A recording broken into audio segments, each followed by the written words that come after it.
Well, hello, beautiful people. Brian here from Crafty Fingers, and today I'm going to teach you how to create a cage wrap. At least that's what I learned this to be called.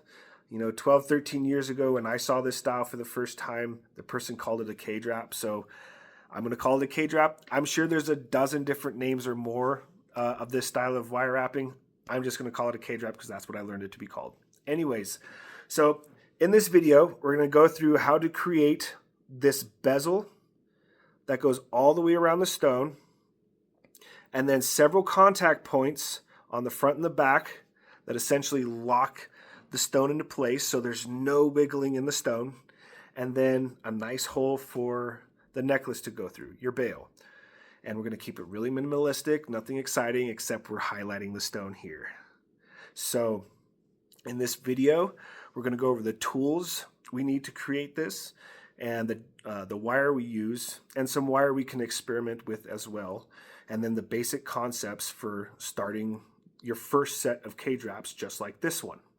So this is the first video in a set of free videos, and then we also have a series of tutorials that go over the whole concept of cage wraps. So in the free set of tutorials, we go over the general concepts of your cage wrap, where we start adding some details up at the top, much like this one. And then when you get bored of the free stuff, come join us at craftyfingers.com when you really want to level up your wire wrapping in this style, where we can go over how to create pieces with gemstones along the side, extra details up top, or we could start adding a lot more details around the side, adding some concepts up and down the sides of this.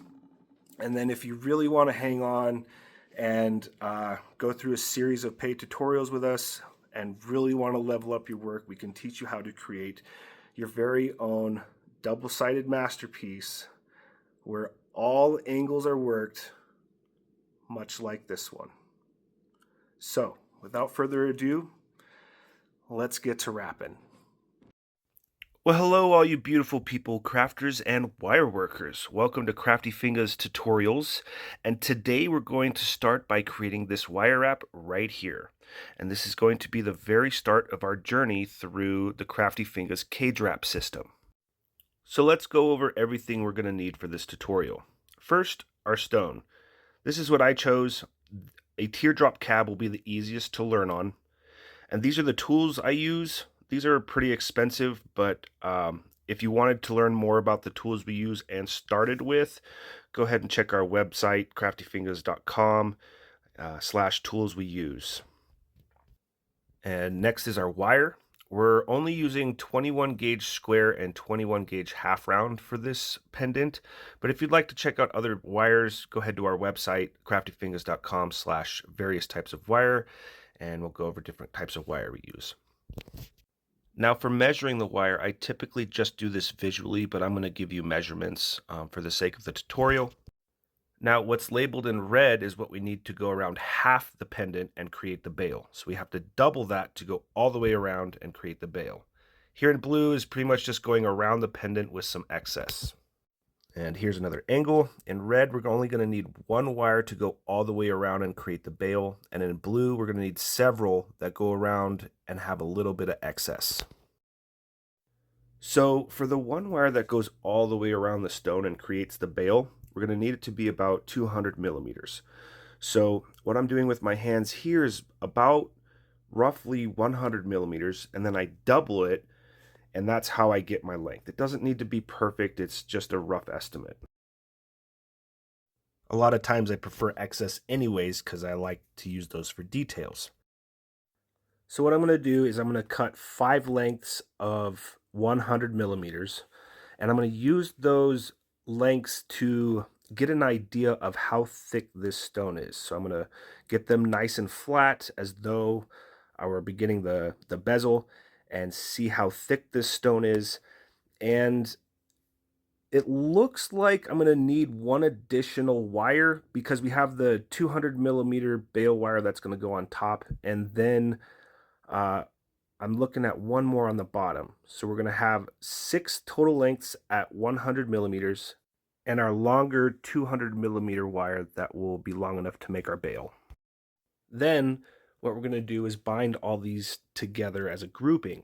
We're going to use our 21 gauge half round wire, and there's a very specific reason why I like to use half round wire. I'll make a little diagram here. So the white wires are the square, and when you put them together, they're kind of all mismatched. And when you wrap your half round wire over them, like I'm doing now, and then compress them, the square wires become like perfectly straight. So that's what we're trying to achieve here. So go ahead and wrap around a couple of times, and we're going to compress them together. And then when we get the tail end there, our goal for this tail end is to get the cut end to rest in the middle of the grouping of square wires. So when we compress it down, the cut end is going to rest right in the center of the grouping of square wires. So let's continue taking our half round around the grouping, always compressing and squishing it together. And our goal is to have 5 times showing. When the pendant is complete, you'll have 5 times around on the side that's showing. And then our cut ends are going to be on the same side, on the opposite side. And that's going to be the side that touches the stone. So the cut ends on the same side. This is where the stone's going to be touching, and 5 times on the other side, and that's going to be shown on the when the pendant is complete.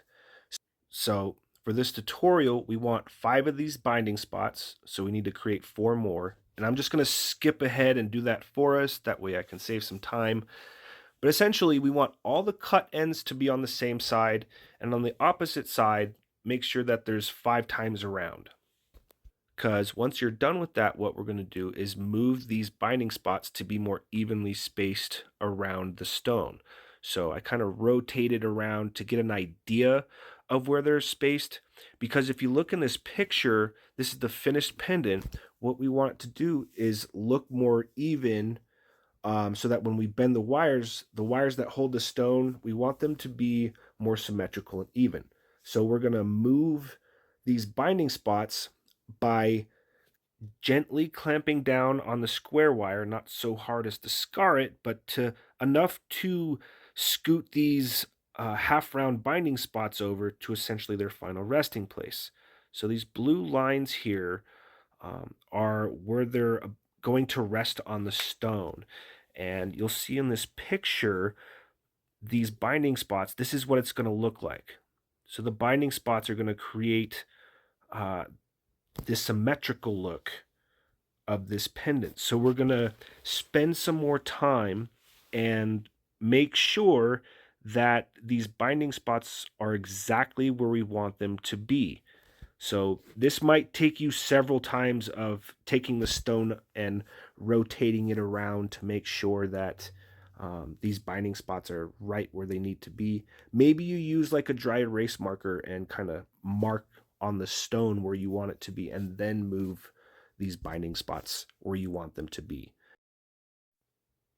Take your time. This isn't a race. Just make sure you get those binding spots right where you want them, because next what we're going to do is shape them to the outside of the stone. And I usually try to find an object that, is easy to form these wires around, and that gem case was perfect. So as I'm going to form around this gem case, and make sure that those cut ends are on the part you're about to round, because those cut ends are going to be touching the stone. So this gem case is really nice. Sometimes like a pen or a little bottle might work for you, depending on your stone.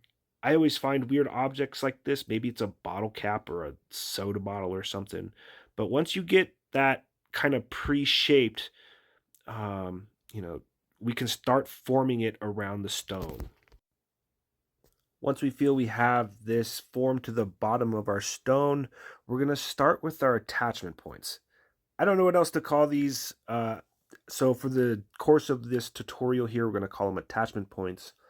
I'm sure there's other names for them, but just for this tutorial, we're calling them attachment points.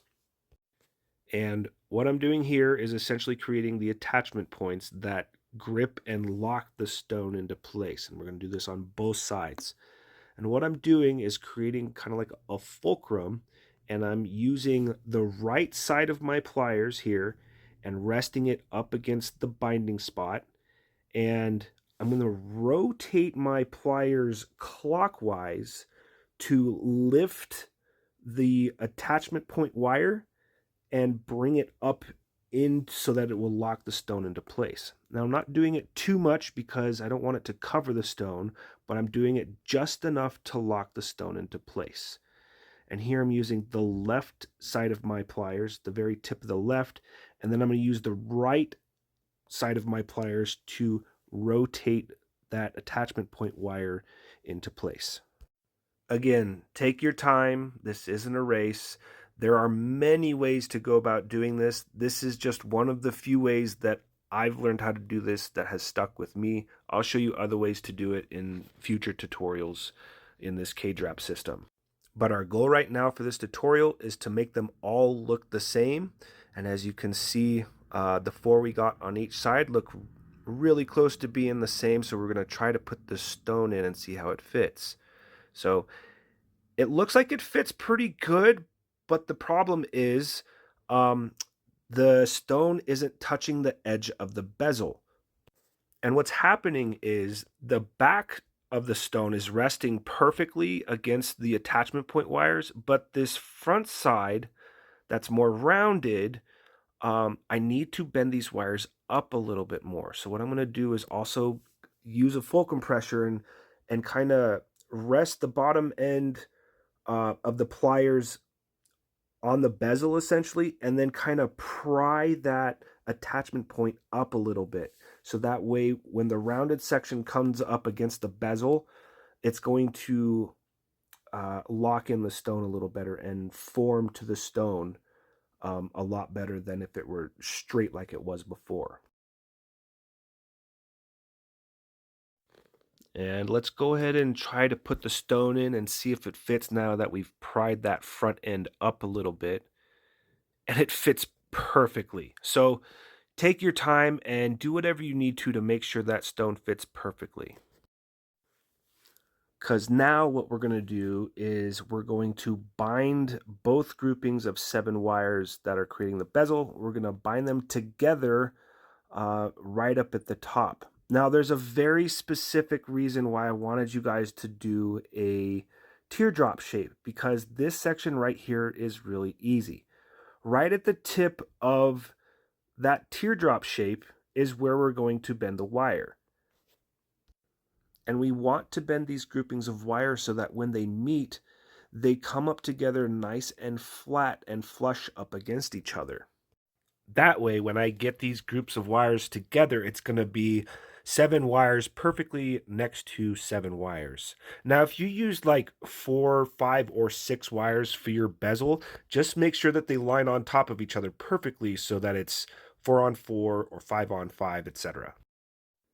So when you got that grouping of wire bent, this is what it should look like. When you press both groupings of wires together, they should touch up and meet each other perfectly. The front of the stone is set, the back of the stone is set, and we can adjust these attachment points later, but this is enough for us to start wrapping the groupings together and setting the stone. Now this next part, I'm going to use a piece of blue tape. You can use like a piece of dummy wire or leftover wire to wrap them all together and then cut off later. You can pinch this. There's no perfect way to do it. I'm just going to use a piece of blue tape because it's easy and I want to show you guys. This is a nice way to hold these wires together without having to pinch them. Personally, when I'm doing this, I just pinch the wires and I just go for it. But for the beginning, this might be a great way to hold this grouping of wire together so you can wrap all these around with your 21 gauge half round wire. Next, what we're going to do is take some 21 gauge half round and bind both of these groupings together. So I'm going to stick the end through that little hole, that little nook up top at the very top of our teardrop cab. I'm going to sneak that through, and then that gives me a nice spot to give kind of, as we're wrapping, it'll give pressure so it kind of locks it into place. Then as I'm wrapping it around, I want to make sure that both groupings line up perfectly. So I'm actually going to take my pliers and pinch them together, both groupings of wires together. Again, if you have 4 or 5 wires, just make sure that they line up perfectly so that there's no overlapping. Sometimes what happens here is, like, as you're getting both groupings together, like one wire from one side will kind of overlap the other, and we don't want that. We want both of these groupings to match up perfectly. So again, take your time, and as you wrap a few times around, be sure to keep squishing that 21 gauge half round nice and flat so it keeps the groupings of wires locked together nice and tight. Also, be sure that the 21 gauge half round binding wires are slid down towards the stone as close as it can possibly be. Um, and then we're going to squish everything together and then take off this blue tape because we don't need it anymore. The wires are bound together by the 21 gauge half round. So now that these groupings are bound together nice and tight, we're going to start the actual loop for our bail. Now, I didn't mention this before, but typically I like the 2 longest wires to be on the front side of the pendant. I didn't mention that when we were creating it. So a good lesson to be learned, to create from both sides. So sometimes as I'm creating these, I actually forget to have the bail on the front side. So the technique I'm going to show you for creating the bail can be worked from the front or the back. I'll show you what I mean. But until we get to that point, I'm just going to speed this up.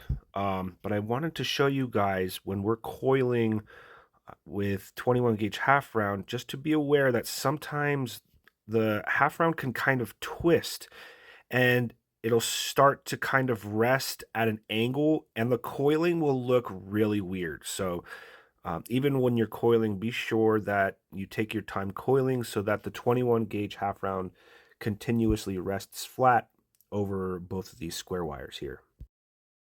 So I'm just going to finish up wrapping up this half round wire that I have, and every so often making sure I compress and squish the wires together and make sure everything's nice and flat. And then we're going to go ahead and start working on the bail.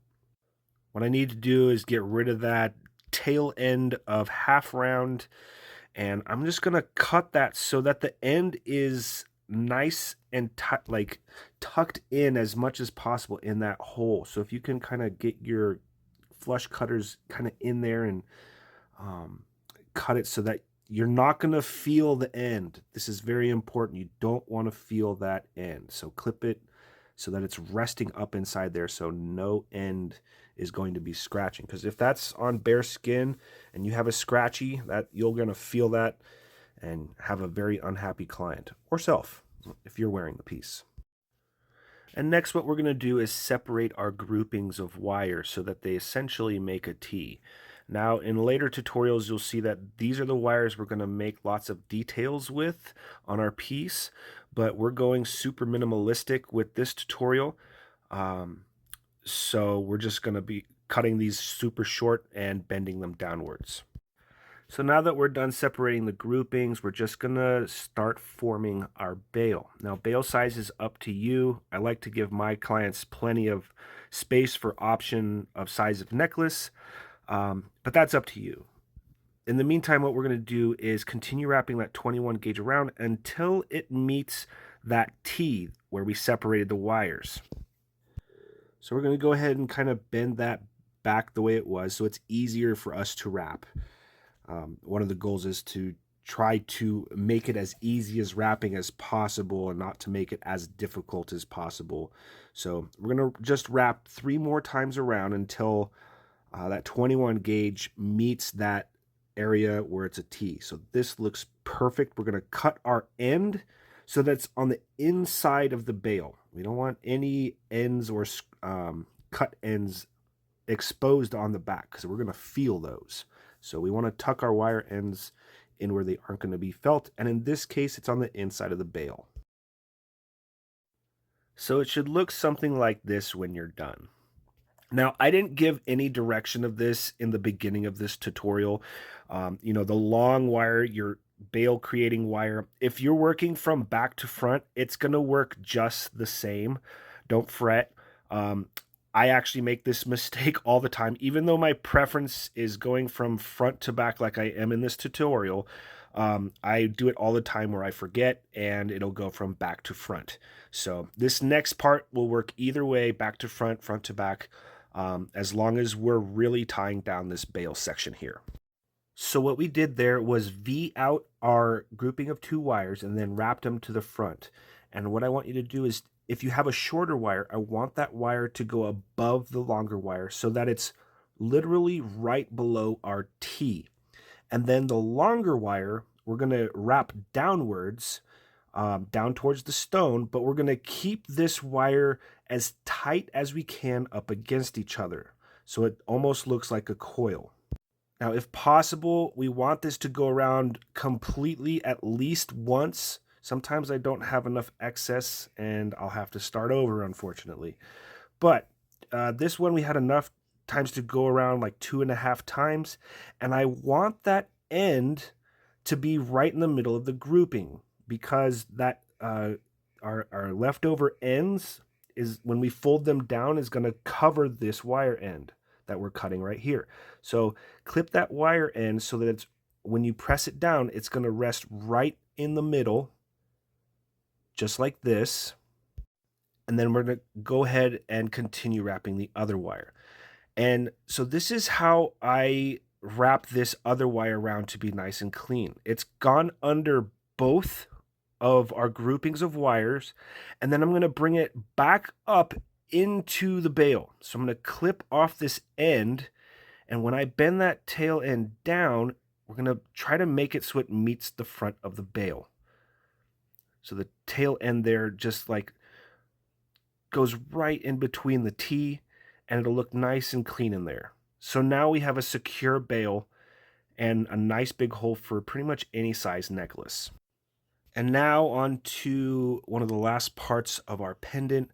What I'm going to do is clip off these ends so that they're all the same size on the left and the right. So I essentially kind of took the smallest one on the left side there and I cut them all to be that length. And then I'm going to cut both sides to be the same size. So see how they're the same size on both sides there? And then we're going to take these ends and bend them straight down. So one thing you can do here is take some flat nose pliers and grab all these wires at once and bend them down, or you can bend each wire down individually. But the goal here is to get all these wires to bend straight down and cover any wire ends and meet up at the bezel right next to the stone. And now that we've got that done, I've noticed that one side is longer than the other poop. So I'm going to bend all those back up and cut them so that they match the other side. And, this is where a smart person might mark our wires to be precise. I am not that person. But I'm just going to keep micro adjusting to make sure that everything looks the same on both sides.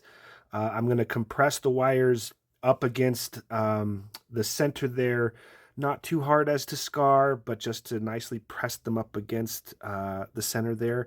And this is looking pretty complete.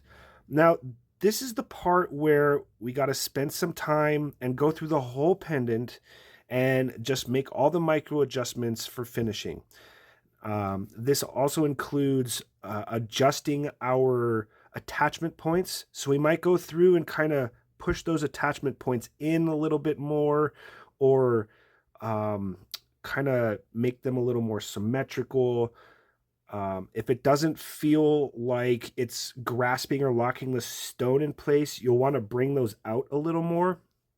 And then also making sure going on the back, because I didn't bring those out that far, as you can see. So I'm going to adjust those, push those out just a little more, and then compressing them down. If they don't touch the stone, I want them to touch the stone. So I'll take the side of my pliers and kind of push it up against the stone. and make sure that there's absolutely no wiggle. And then another thing too is I didn't make these other attachment points when we were creating the first ones there. So I'm just going to go through and do this on the front and the back. And what I'm going to do here is essentially use the edge of my pliers and kind of separate that front wire from the rest of the grouping. And that way I can slip my pliers in and kind of fulcrum pressure it to where I want it to be. But I have to separate the wire here, because if I just try to do fulcrum pressure on that one wire, it might slip and then scratch the stone. I know I make this look easy, so take your time. This is all practice, and I have tens of thousands of hours of that. But anywho, we are done. That is the complete piece, and just be sure to go around and make any micro adjustments on the piece, but we're essentially done here. This is the very basic concept of the Crafty Fingers Cage Wrap system, and from here we're going to start learning how to change our attachment points a little bit and make it a little more fun and unique. And then after that, we're going to start creating details at the top. So stay tuned for our second free tutorial on the Crafty Fingers Cage Wrap system. And that's a wrap, beautiful.